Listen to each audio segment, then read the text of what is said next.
So we already got our hands dirty and we saw how we build a React app. Now, this already answers a bit why we might want to use React. There are more reasons why we want to use React.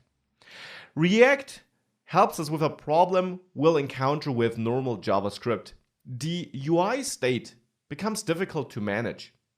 In bigger JavaScript applications, you have to manually target elements in your DOM, and if you then change the structure of your HTML code, chances are you need to change the way you targeted your elements because you used query selector. Or even if you use jQuery, traversing the DOM is easier, but it's still always something you have to keep in mind. And if you got more complex web apps where you dynamically add and remove elements, this quickly can become cumbersome. In our course project, we build an app which is highly dynamic, where we are able to build a burger and dynamically add and remove ingredients.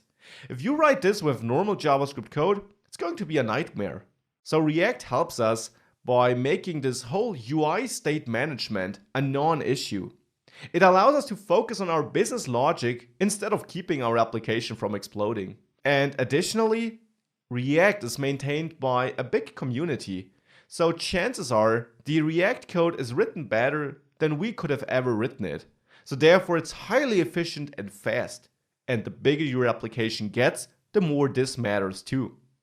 And finally, React features a huge ecosystem and an extremely active community, which means that there's a great chance that for a given problem you face, you'll find a solution or an extra package you can add to fix it. All these are reasons why React is awesome and why you definitely should consider it for your next project and why you made the right choice to start with this course.